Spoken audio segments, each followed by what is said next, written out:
ಭಟ್ಟ ಮೇಲೆ ಮನಸ್ಸು ಮಾಡಿ ಆಯೋನಿ ಕೆಟ್ಟ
ದೊಡ್ಡ ಪಂಡಿತರಂತ ಹೇಳ್ತಾರ. ಇವರು ಹೊಟ್ಟೆಯಾಗ ಎಂತ ಕೊಳಕು ಹುಟ್ಟ್ಯಾವ ನೋಡ್ರಿ ಅಪ್ಪ. ಇಂಥವ್ರೊಳಗ ನಮ್ಮ ಅಣ್ಣ ಬಸವಣ್ಣ ಆ ಕೈಲಾಸದಿಂದ ಇಳಿದು ಬಂದು ನಮ್ಮ ಕೇರಿಯೆಲ್ಲ ಸುತ್ತು ಇಲ್ಲ ಇವನ್ ಜೊತೆ ನಾ ಮಾತಾಡ್ಕೊಂಡ್ಬಿಟ್ನಂದ್ರ ಮುಂದೆ ನಾನು ಕೆಲಸ ನಾನು ಬಡ ಬಡ ಈ ಕೇರಿ ಎಲ್ಲ ಕಸ ಗುಡಿಸಿ ಆಮೇಲೆ ಅವ್ರು ಅನ್ನ ಪ್ರಸಾದ ಕೊಡಾಕತ್ತಾರಂತ ನಾನು ಹೋಗಿ ಪ್ರಸಾದ ತಗೊಂಡ್ ಬರ್ತೀನಿ.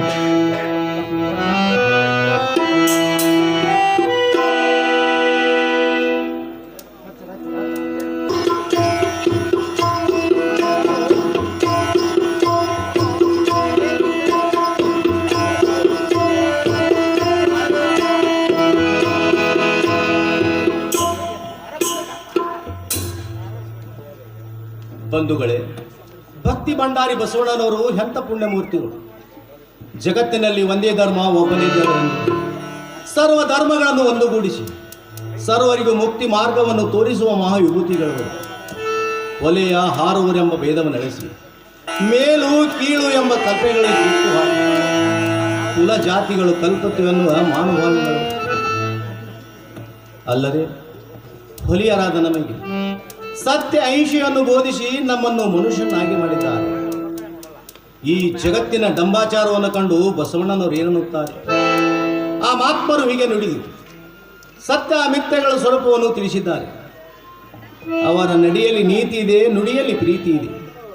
ಅವರ ಜೀವನವು ನಮಗೆ ಆದರ್ಶವಾಗಿದೆ. ಅದೋ ಬಂಧುಗಳೇ, ಮಹಾಪುರುಷರಾದ ಬಸವಣ್ಣನವರು ದರ್ಬಾರದ ಕೆಲಸವನ್ನು ಮುಗಿಸಿಕೊಂಡು ಇದೇ ಮಾರ್ಗವಾಗಿ ಬರುತ್ತಿರುವರು. ಆಹಾ, ನಾವು ಮಾಡಿದ ಪುಣ್ಯವೇ ನನ್ನ ಬಂಧುಗಳೇ, ಬೇಗ ಅಣ್ಣನವರ ಜಯಘೋಷ ಮಾಡಿರಿ. ಮಹಾತ್ಮ ಬಸವಣ್ಣನವರಿಗೆ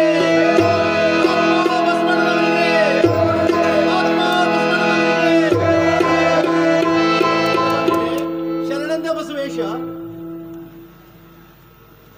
ಶರಣು ಶರಣಾರ್ಥಿ ಹರಭಕ್ತ ಹರಳಯ್ಯನವರೇ.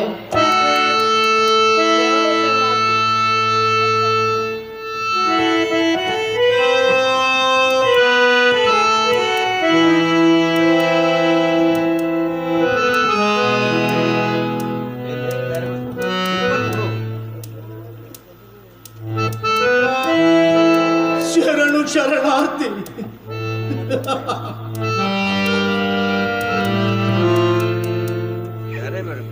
ಅಯ್ಯೋ ಕೆಟ್ಟೆ ಬಸವೇಶ, ನಾನು ಕೆಟ್ಟೆ ಬಸವೇಶ. ನಾನೊಮ್ಮೆ ನಿಮಗೆ ಶರಣೆಂದು ಹೇಳಿದರೆ, ನಾನೊಮ್ಮೆ ನಿಮಗೆ ಶರಣೆಂದು ಹೇಳಿದರೆ ಬಸವಣ್ಣ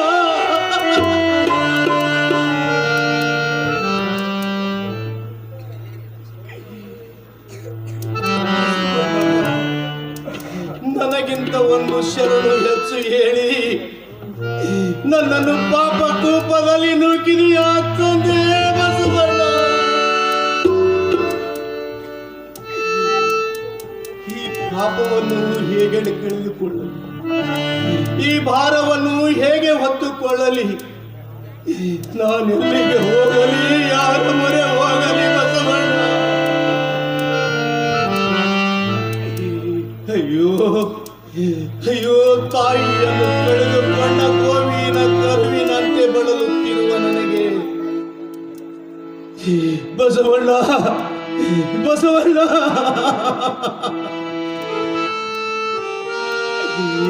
ತಾಯಿಯನ್ನು ಕಳೆದುಕೊಂಡ ಗೋವಿನ ಕರುವಿನಂತೆ ಬಳಲುತ್ತಿರುವ ನನಗೆ ದಾರಿ ತೋರಿಸು ಬಸವಣ್ಣ. ಬಸವಣ್ಣ ಬಸವಣ್ಣ, ಈ ಪಾಪ ಕ್ಷಾಲನೆಗಾಗಿ ನನಗಾವ ಪ್ರಾಯಶ್ಚಿತ ಬಸವಣ್ಣ. ಇದನ್ನೇನು ಮಾಡಿದೆಯೋ ತಂದೆ, ಇದನ್ನೇನು ಮಾಡಿದೆಯೋ ತಂದೆ, ಈ ಪಾಮರನಿಗೆ ಹೀನು ಕುಲಿತನಿಗೆ ಶರಣು ಶರಣಾರ್ಥಿ, ಶರಣು ಶರಣ.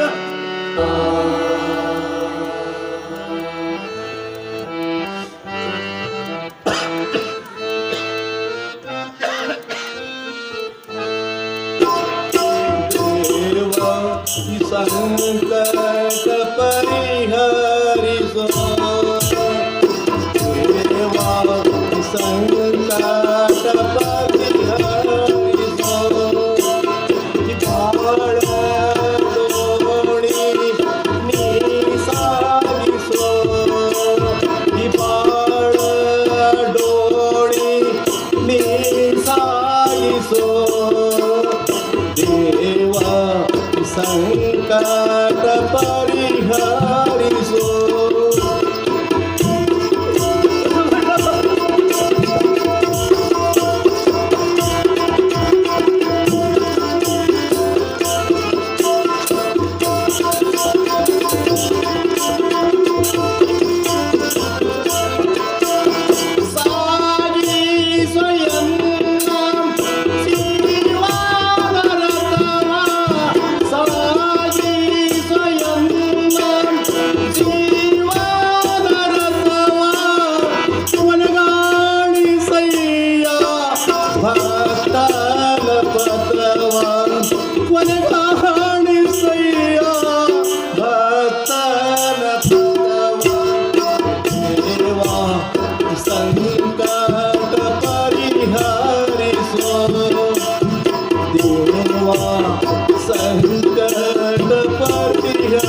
ಶರಣು ಶರಣಾರ್ಥಿ, ಶರಣು ಶರಣಾರ್ಥಿ.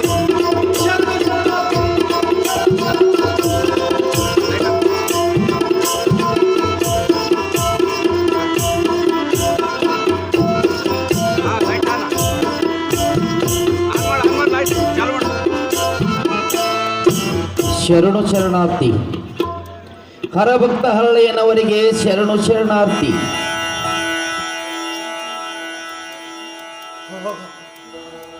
ಶರಣು ಶರಣಾರ್ಥಿ, ಶರಣು ಶರಣಾರ್ಥಿ.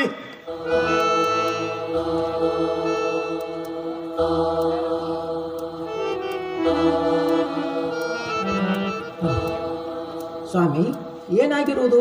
ಮುಖ ಏಕೆ ಕಪ್ಪಾಗಿದೆ ಸ್ವಾಮಿ? ಏನು ಹೇಳಲಿ ಕಲ್ಯಾಣಿ, ಮನಸ್ಸಿಗೆ ಸಮಾಧಾನವಿಲ್ಲದೆ ನಾನೀಗ ಒಂದು ಕರ್ಣ ಕಠೋರವಾದ ಚಿಂತೆಯಲ್ಲಿ ಬಿದ್ದು ಒದ್ದಾಡುತ್ತೇನೆ. ಅದರ ಪರಿಹಾರ ಹೇಗಾದಿತ್ತೆಂಬ ಆಲೋಚನೆಯಲ್ಲಿ ಮುಳುಗಿದ್ದೇನು.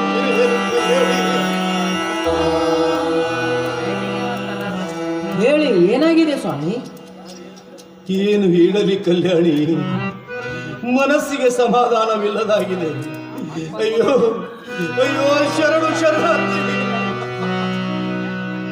ಯಾರು ಏನೆಂದರು ಹೇಳಿ ಸ್ವಾಮಿ. ಅದಾವ ಚಿಂತೆ, ಅದರ ಪರಿಹಾರವನ್ನು ಆಲೋಚಿಸೋಣ. ಏನು ಕೇಳಲಿ ಕಲ್ಯಾಣಿ, ಲಿಂಗಕ್ಕೆ ಅಡಿಕೆ ಮಾಡಿಕೊಳ್ಳುವೆ. ನೀನೆಂತ ಸಾಕು, ನನಗೆ ಸತಿಯಾಗಿ ದೊರೆತದ್ದು ನಾನಾವ ಜನ್ಮದಲ್ಲಿ ಮಾಡಿದ ಪುಣ್ಯವೋ ಏನು? ಹೇಳಿ, ಏನಾಗಿದೆ ಸ್ವಾಮಿ? ಹೇಳಿ, ನಿಮ್ಮ ಚಿಂತೆ ಯಾವುದು? ಪ್ರಿಯೇ, ಅಣ್ಣನವರು ಈ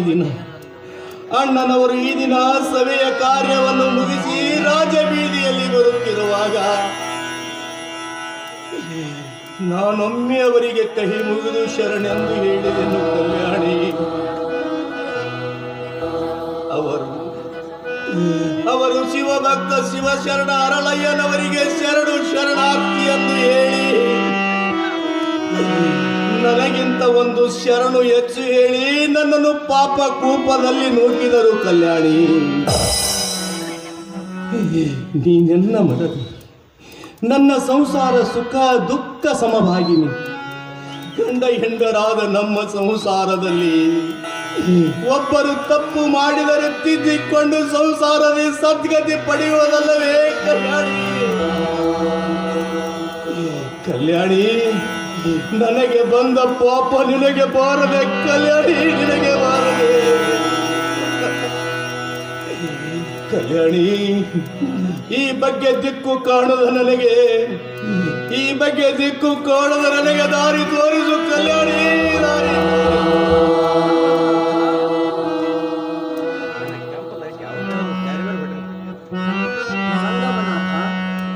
ಸಂಗಮನಾಥ, ಕುಲದೈವ ಬಸವ ಕರ ಮುಗಿದು ಬೇಡುವ ಭವ ಪಾಶ ಹರಿಸು ದೇವಾ.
ಶಾಂತಿ ಸುಖವನ್ನು ತೋರಿ ಬಾಳಿನಲ್ಲಿ ಬೆಳಕನ್ನು ತೋರಿ, ಸುಖ ಶಾಂತಿ ತೋರಿ ದೇವಾ. ಸುಖ ಶಾಂತಿ ತೋರಿ ಬಸವ, ಕುಲದೈವ ಬಸವ ಕರ ಮುಗಿದು ಬೇಡುವೆ ಭವ ಪಾಶ ಹರಿಸು ದೇವಾ.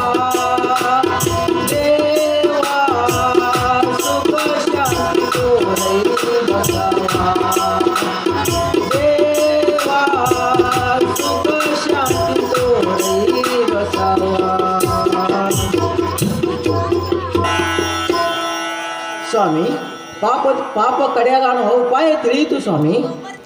ಹೇಳು, ಹೇಳು ಯಾವ ಉಪಾಯ? ಅದು ಎಷ್ಟೇ ಕಠಿಣವಾಗಿದ್ದದು ಅದನ್ನು ಮಾಡಿಯೇ ತೀರುತ್ತೇನೆ. ಅದು ಆಗುವವರೆಗೆ ಆ ಶಿವನ ಸಾಕ್ಷಿಯಾಗಿ ಬಾಯಿಯಲ್ಲೊಂದು ತೊಟ್ಟು ನೀರು ಸಹಿತ ಹಾಕುವುದಿಲ್ಲ ಕಲ್ಯಾಣಿ. ಪ್ರಿಯರೇ, ಕಾಯಕವೇ ಕೈಲಾಸ ಎಂಬ ಮಾತು ಸತ್ಯವಾಗಿದ್ದರೆ ನಾವು ನಮ್ಮ ಕಾಯಕವನ್ನು ಮಾಡಿ ಪರಿಹಾರ ಮಾಡಿಕೊಳ್ಳೋಣ ಸ್ವಾಮಿ. ನಡೆ, ಈಗಲೇ ಬೇಗನೆ ಹೋಗಿ ಸ್ನಾನ ಮಾಡಿ ಶಿವಪೂಜೆಯನ್ನು ಮುಗಿಸಿ ನಮ್ಮ ಕಾಯಕದಲ್ಲಿ ನಿರತರಾಗಬೇಕು. ಅದು ಹೇಗೆ ಕಲ್ಯಾಣಿ? ಇದೋ ಕೇಳಿ ಸ್ವಾಮಿ, ನಾವು ಒಂದು ಉತ್ತಮವಾದ ಮಚ್ಚೆ ಜೋಡನ್ನು ಮಾಡಿ ನಿಮ್ಮ ಬಲತೊಡೆಯ ಚರ್ಮವನ್ನು ಕೊಯ್ದು ಹಾಗೂ ನನ್ನ ಎಡತೊಡೆಯ ಚರ್ಮವನ್ನು ಕೊಯ್ದು ನಮ್ಮಿಬ್ಬರ ಚರ್ಮವನ್ನು ಹದವಾಗಿ ಮಾಡಿ ನಮ್ಮಿಬ್ಬರ ಪ್ರತಿರೂಪಗಳನ್ನು ಆ ಜೋಡಿನಲ್ಲಿ ಇರಿಸಿ ಅಣ್ಣ ಬಸವಣ್ಣನವರಿಗೆ ಮೆಡಲು ಒಯ್ದು ಕೊಡಬೇಕು ಸ್ವಾಮಿ. ಆಗ ಅಣ್ಣ ಬಸವಣ್ಣನವರು ಅವರು ತಮ್ಮ ಪಾದದ ಕೆಳಗೆ ಮೆಟ್ಟಿದರೆ ನಮ್ಮ ಮೇಲೆ ಬಂದ ಪಾಪ ಪರಿಹಾರವಾಗುವುದು ಸ್ವಾಮಿ, ಪರಿಹಾರವಾಗುವುದು.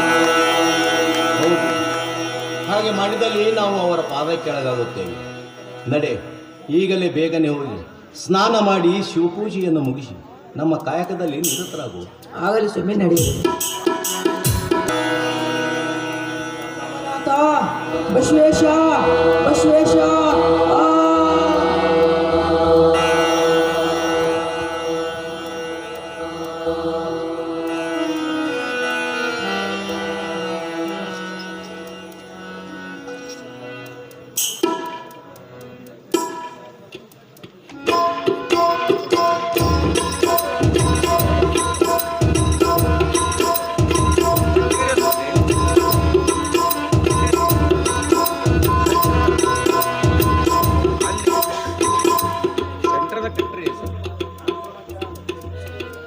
ಸ್ವಾಮಿ ಈ ಜೋಡುಗಳು ಎಷ್ಟು ಅಂದವಿಗೆ ಎಷ್ಟು ಮೃದುವಾಗಿವೆ ಸ್ವಾಮಿ. ಹದವಾದ ಚರ್ಮ ಮೃದುವಾಗದೇನು ಕಲ್ಯಾಣಿ, ಅಲ್ಲವೇ ಮನವೊಲಿದು ಮಾಡಿದ ಭಕ್ತಿ. ಹೌದು, ಭಕ್ತಿ ಎಂಬುದು ಬಾಯಿ ಬಡಿವಾರಲ್ಲವೇ? ಅಣ್ಣ ಬಸವಣ್ಣವರು ಹೇಳಿದ ಮಾತು ಇವೆಲ್ಲ ತಾವು ಹೇಳುತ್ತಿರುವಿರಿ ಸ್ವಾಮಿ. ಆ ಭಕ್ತಿಗೆ ನಮ್ಮ ಚರ್ಮ ಕಾಣಿಕೆ. ಎಡಪಾದ ಕೆಳಗೆ ನಿನ್ನ ರೂಪವನ್ನು, ಬಲಪಾದದ ಕೆಳಗೆ ನನ್ನ ರೂಪವನ್ನು ಚಿತ್ರಿಸಿದ್ದೇನೆ. ಹೋಗು, ಒಂದು ಹಸನಾದ ಮಡಿಬಟ್ಟೆಯನ್ನು ತೆಗೆದುಕೊಂಡು. ಆಗಲಿ ಸ್ವಾಮಿ. ಬಸವಣ್ಣ, ಬಸವ ತಂದೆ, ಬಸವರಸ, ಬಸವರಾಜ, ನಿನ್ನ ನೆಮ್ಮದಿ ಯಾರಿಗುಂಟು? ಗುರುಲಿಂಗ ಜಂಗಮ ಒಂದೆಂದು ಜಂಗಮದಲ್ಲಿ ಜಾಲವ ನರಿಸಿ ಪರಾಂಗನಿಯರನ್ನು ತಾಯಿಯನ್ನು ಪರಧನವ ಪಾಪವೆಂದು ನಡೆಯುವುದು ತಪ್ಪೆ, ನುಡಿಯುವುದು ಹುಸಿಯೇ. ಬಸವಣ್ಣ, ಬಸವಣ್ಣ, ನಿನ್ನ ಬಣ್ಣಿಸಲವೇ ನಿನ್ನ ದಿಶೆಯಿಂದ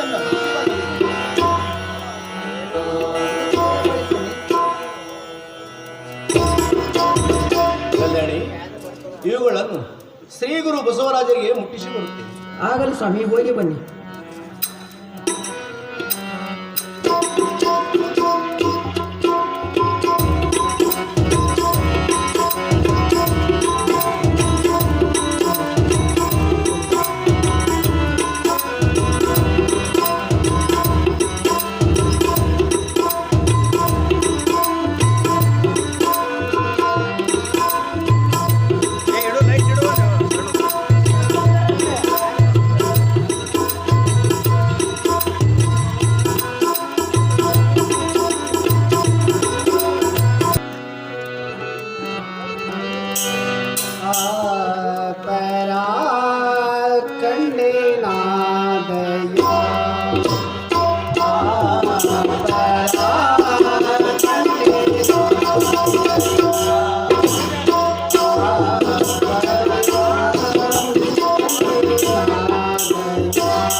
ನೀಲ, ಎಂಥ ಮಧುಮಯ ಸಂಗೀತದ ಸುದೆಯನ್ನು ಇಂದೆನ್ನ ಕಿವಿಗೆ ಕೇಳಿಸಿದೆ. ಧನ್ಯನಾದೆ. ನಿನ್ನ ಸುಶ್ರಾವ್ಯ ಸಂಗೀತವನ್ನು ಕೇಳಿ ಸಂತುಷ್ಟನಾದೆ.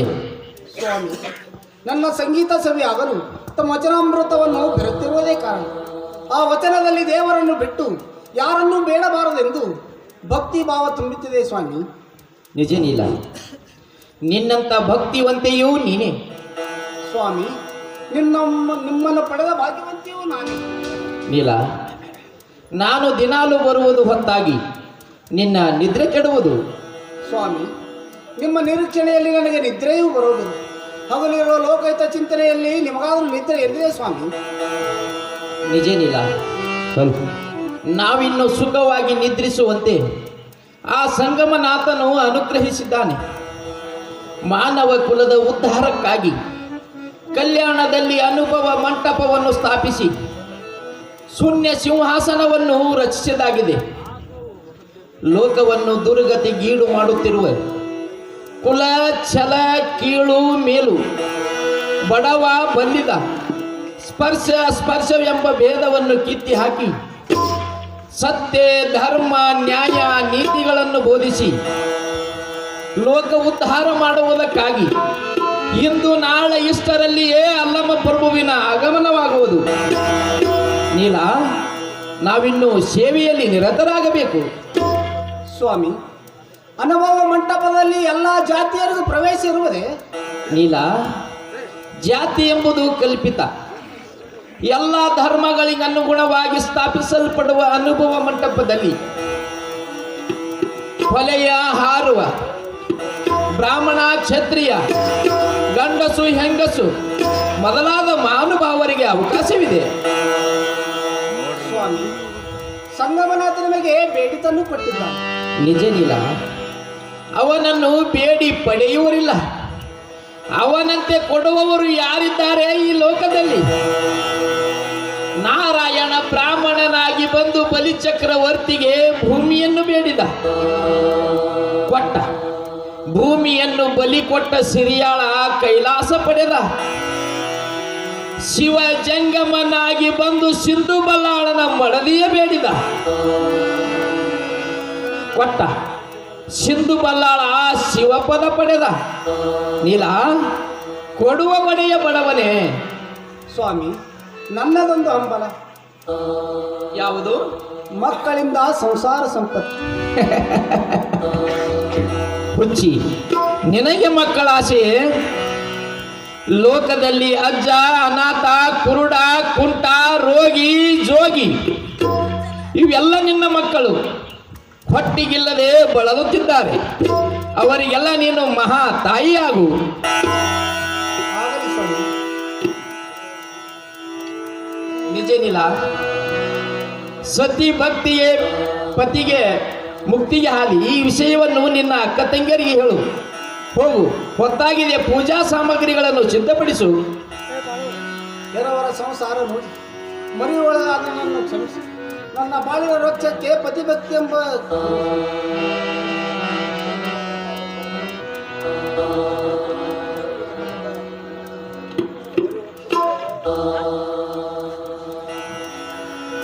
ಪ್ರಭು, ಶಿವಭಕ್ತ ಹರಳಯ್ಯನವರು ಹೊರಗೆ ತಮ್ಮ ದಾರಿಯನ್ನು ಕಾಯುತ್ತಿದ್ದಾರೆ ಪ್ರಭು. ಯಾರು? ಹರಳೆಯನವರೇ? ಹೌದು ಪ್ರಭು. ಶಿವ ಶಿವ, ಸಂಗಮನಾಥ ಇದೆಂತ ಮರವು. ಬನ್ನಿ ಬನ್ನಿ ಹರಳೆಯನವರೇ, ನಿಮ್ಮ ಪಾದ ಧೂಳಿಂದ ನಮ್ಮನ್ನು ಪವಿತ್ರ ಮಾಡಬನ್ನಿ. ನಾನು ಹೊಲೆಯ ಅಂತಜ. ಹರಳೆಯನವರೇ, ಹೊಲೆಯ ನಂದೇಕೆ ಹೇಳಿಕೊಳ್ಳುವಿರಿ ಮಾನಭಾವ? ನೀಲ, ನೀಲ, ಬಾ. ಶರಣ ಕುಲತಿಲಕ ಬಂದಿದ್ದಾರೆ, ವಂದಿಸು.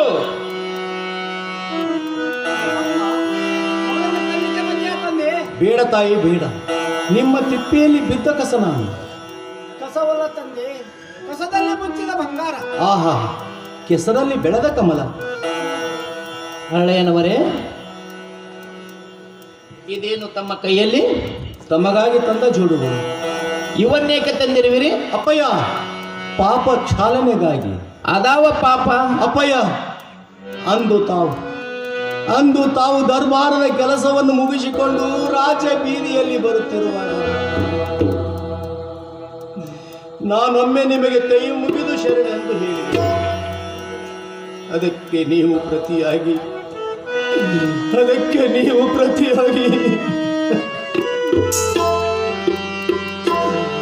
ಶರಣು ಶರಣಾರ್ಥಿ ಎಂದು ಹೇಳಿ ನನಗಿಂತ ಒಂದು ಶರಣು ಹೆಚ್ಚು ಹೇಳಿ ಕೈ ಮುಗಿದು ಹೊರಟು ಹೋದಿರಿ ನನ್ನ ತಂದೆ. ಆ ಪಾಪ ಕ್ಷಾಲನೆಗಾಗಿ ನನ್ನ ಹೆಂಡತಿಯ ಎಡೆತೊಡೆಯ ಚರ್ಮ ಹಾಗೂ ನನ್ನ ಬಲತೊಡೆಯ ಚರ್ಮ, ಶಿವ ಶಿವ, ಆ ಚರ್ಮವನ್ನು ಈ ಜೋಡಿನಲ್ಲಿರಿಸಿ ತಮಗೆ ಮೆಡಲು ತಂದಿದ್ದೇನೆ. ಸಂಗಮನಾಥ, ಇವುಗಳನ್ನು ಮೆಟ್ಟಿ ನಮ್ಮನ್ನು ಪಾಪದಿಂದ ಮುಕ್ತರನ್ನಾಗಿ ಮಾಡಿ ತಂದೆ.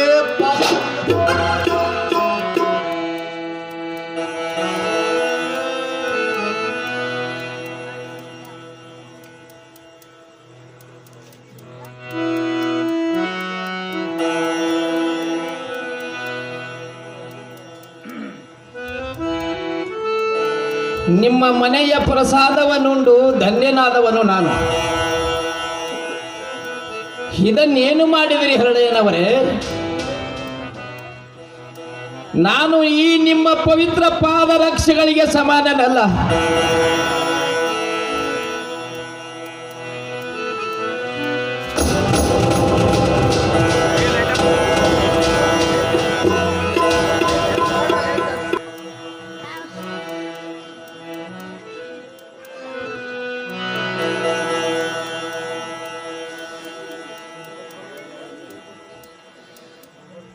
ಹಳೆಯನವರೇ,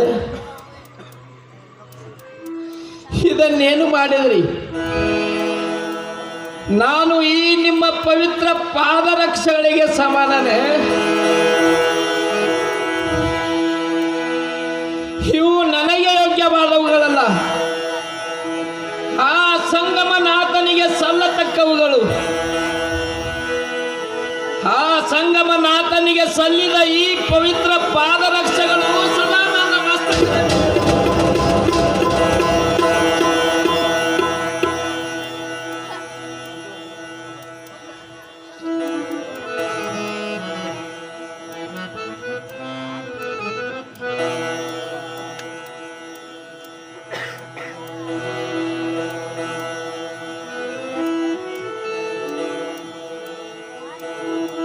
ಹಳೆಯನವರೇ, ಇವುಗಳನ್ನು ತೆಗೆದುಕೊಂಡು ಹೋಗಿ ಆ ಸಂಗಮನಾಥನಿಗೆ ಅರ್ಪಿಸಿ ಬನ್ನಿ. ಆಗಲಿ ತಂದೆ.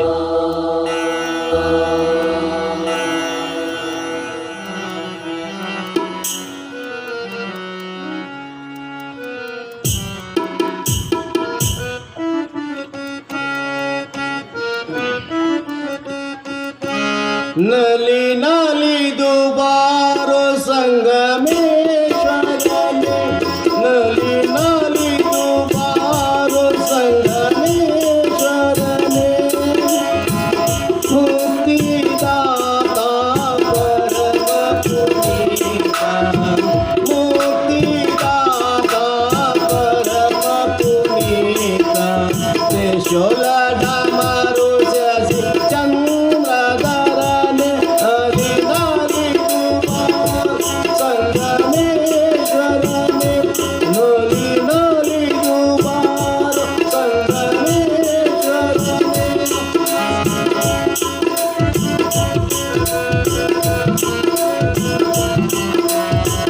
ತಪಡಿವಾಶ ಶ್ರೀ ಸಂಗಮೇಶ, ತಪಡಿವಾಶ ಶ್ರೀ ಸಂಗಮೇಶ, ಭುವನೇಶ ಭವಭಕ್ತರ ಕೋಶ, ಭುವನೇಶ ಭವಭಕ್ತರ ಕೋಶ, ಶ್ರೀಗಿರಿವಾಸ ಪಾಯಿ ಮಲ್ಲೇಶ, ಶ್ರೀಗಿರಿವಾಸ ಪಾಯಿ ಮಲ್ಲೇಶ, ನಲಿ ನಲಿದು ಬಾರೋ ಸಂಗಮೇಶ್ವರನೇ, ನಲಿ ನಲಿದು ಬಾರೋ ಸಂಗಮೇಶ್ವರನೇ, ನಲಿ ನಲಿದು.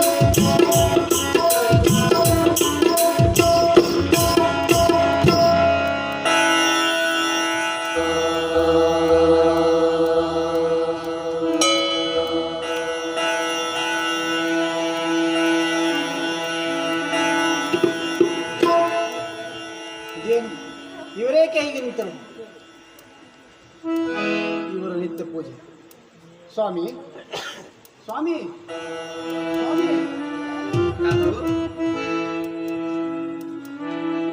ಧ್ಯಾನ ಮಕ್ಕಳಾಗಿಲ್ಲ, ಮನಸ್ಸು ಕೂಡಲ ಸಂಗಮನಾಥನಲ್ಲಿ ಐಕ್ಯವಾಗಿತ್ತು, ಶರಣ ಭಾವದಲ್ಲಿ ಮಗ್ನವಾಗಿತ್ತು.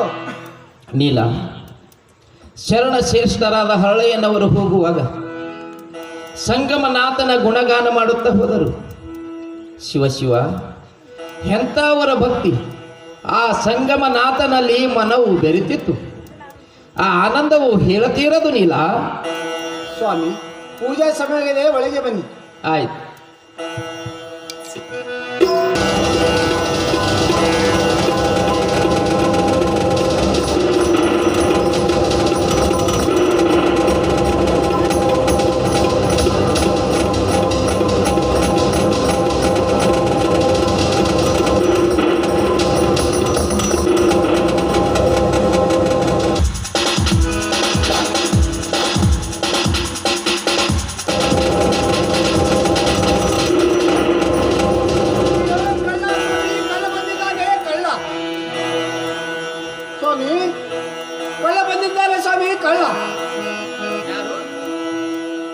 ಬಂದಿದ್ದಾನೆ ಸ್ವಾಮಿ, ಓಡಿ ಹೋದನು.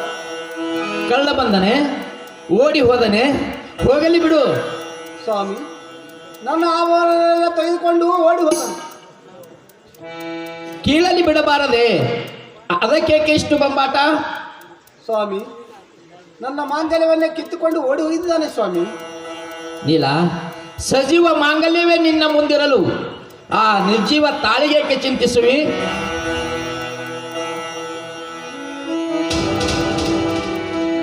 ಪ್ರಭು, ಕಳ್ಳ ಸಿಕ್ಕಿದ್ದಾನೆ ಪ್ರಭು. ಸಿಕ್ಕನೆ? ಎಲ್ಲಿ ಸಿಕ್ಕ? ಕಳವು ಮಾಡಿಕೊಂಡು ಓಡಿ ಹೋಗುತ್ತಿದ್ದ, ದ್ವಾರ ಬಾಗಿಲತ್ರ ಹಿಡಿದ ಪ್ರಭು. ಪಾಪ, ತಪ್ಪು ಮಾಡಿದಿ. ಹೊಟ್ಟಿಗಿಲ್ಲದೆ ಕಳುವಿಗೆ ಬಂದಿದ್ದಾನೆ, ಅವನದೇನೂ ತಪ್ಪಿಲ್ಲ ಬಿಡು. ಆಗಲಿ ಪ್ರಭು. ಸ್ವಾಮಿ, ನನ್ನ ಆಭರಣವನ್ನು ಕಿತ್ತುಕೊಂಡ ಈ ಕಳ್ಳನ ಮೇಲೆ ನಿಮಗೆ ದೇವೆ. ಇಂಥ ಕಳ್ಳರಿಗೆ ಆಸ್ಪದ ಕೊಟ್ಟರೆ ಹೇಗೆ ಸ್ವಾಮಿ? ಏನು ನೀಲ, ನೀನು ನನಗೆ ಉಪದೇಶ ಮಾಡುವಿಯಾ? ಹೋ, ಒಡನಿದ್ದ ಸತಿಯೆಂದು ನಂಬಿದ್ದೆನಯ್ಯ, ಕೈ ಹಿಡಿದ ಸಜ್ಜನೆಯೆಂದು ನಂಬಿದ್ದೆನಯ್ಯ. ಅಯ್ಯೋ